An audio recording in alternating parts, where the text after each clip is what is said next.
नांदेड महापालिकेत यंदा पहिल्यांदाच भाजपाचा महापौर बसणार आहे। महापौर पदासाठी कविता मुळे आणि उपमहापौर पदासाठी दीपकसिंह रावत यांचे नाव निश्चित करण्यात आले आहे। दुपारी दोन्ही उमेदवारांनी महापौर आणि उपमहापौर पदासाठी अर्ज दाखल केले। नांदेड महापालिकेत एकूण 81 संख्याबळ आहे। भाजपने एकहाती सत्ता मिळवत 45 जागा मिळवल्या आहेत। शिवसेनेच्या 4 सदस्यांनीही भाजपला पाठिंबा दिलाय। महापौर कोण होणार याबाबत उत्सुकता लागली होती। आज भाजपच्या बैठकीत महापौर पदासाठी कविता मुळे आणि उपमहापौर पदासाठी दीपकसिंह रावत यांच्या नावांवर शिक्कामोर्तब करण्यात आले। येत्या फेब्रुवारी 10 रोजी या दोन्ही पदासाठी निवड प्रक्रिया पार पडणार आहे। दरम्यान नांदेडच्या विकासाचं विजन घेऊन आम्ही जनतेची सेवा करणार अशी प्रतिक्रिया भाजपाच्या महापौर पदाचा उमेदवार कविता मुळे आणि उपमहापौर पदाचे उमेदवार दीपकसिंह रावत यांनी दिली।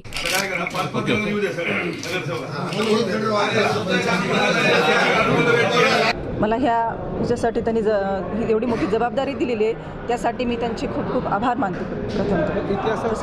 भाजपचा महापौर कारण हा BJP आत्ताचे जगातला सर्वात पक्ष म्हणून मोठा पक्ष म्हणून आलेला आहे आणि त्यामध्ये नांदेडमध्ये पहिल्यांदा ऐतिहासिक हा विजय BJPचा आणि नांदेडमधला हा ऐतिहासिक एक महापौर ठरणार आहे। तर खूप छान आनंद वाटतोय, एवढी मोठी जबाबदारी दिली। आपल्याला सर्व कारणीभूत माहिती आहे की नांदेड वाघाळा महापालिकेमध्ये मागील 20 वर्षापासून आम्ही विरोधी पक्षाची भूमिका निभवत होतो, पण तेवढा तो पक्ष आणि विरोधी पक्ष असल्यामुळे तो आमचा भाग होता। पण यावेळेस आम्ही सत्तेमध्ये आहोत, भारतीय जनता पार्टी केंद्रात सत्तेमध्ये आहे, भारतीय जनता पार्टी महाराष्ट्रात सत्तेमध्ये आहे, तर आम्ही विकासाचा रथ पुढे घेऊन जाऊ आणि आमचं विजन ठरलेलं आहे। आमचे नेते माननीय अशोकराव चव्हाण साहेबांनी एक विजन ठरवलं आहे, त्या विजन खाली आम्ही नांदेडचा विकास करू आणि सर्वपक्षीय लोकांना घेऊन नांदेड विकास करायचे आमचा ध्येय आहे।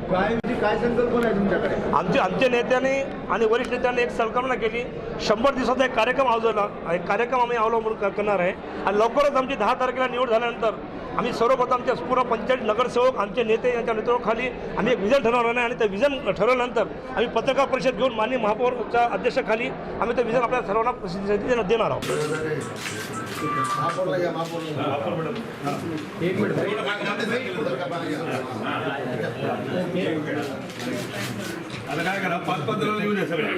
आईसारखी माया आणि घरासारखी छाया। सो जयश्री जयस्वाल मॅडमचे मा संतोषी मुलीचे हॉस्टेल आणि मा संतोषी बॉयज हॉस्टेल सर्व सोयीयुक्त सुसज्ज व CCTV कॅमेरायुक्त प्रशस्त इमारत। इयत्ता 11वी व 12वी नीटच्या विद्यार्थ्यांसाठी attach room, dining hall, study room.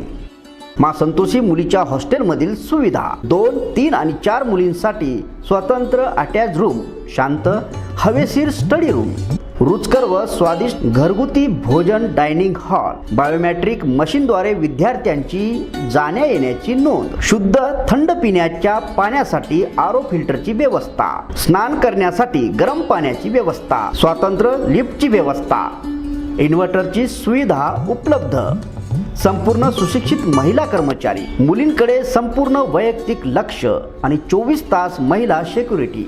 मा संतोषी बॉयज हॉस्टेलमधील उपलब्ध सुविधा 2, 3 आणि 4 मुलांसाठी स्वतंत्र अटॅच रूम, शांत हवेशीर स्टडी रूम, रुचकर व स्वादिष्ट घरगुती भोजन, डायनिंग हॉल, बायोमेट्रिक मशीनद्वारे विद्यार्थ्यांची जाण्या येण्याची नोंद, शुद्ध थंड पिण्याच्या पाण्यासाठी RO फिल्टरची व्यवस्था, स्नान करण्यासाठी गरम पाण्याची व्यवस्था, इन्व्हर्टरची सुविधा उपलब्ध, संपूर्ण सुशिक्षित कर्मचारी, मुलांकडे वैयक्तिक लक्ष, मुलामुलींच्या सुरक्षतेसाठी मा संतोषी मुलीचे हॉस्टेल आणि मा संतोषी बॉयज हॉस्टेल नांदेड। संपर्क मा संतोषी मुलीचे हॉस्टेल कैलासनगर नांदेड आणि मा संतोषी बॉयज हॉस्टेल RCC क्लासेसच्या पाठीमागे राजेंद्र नगर नांदेड।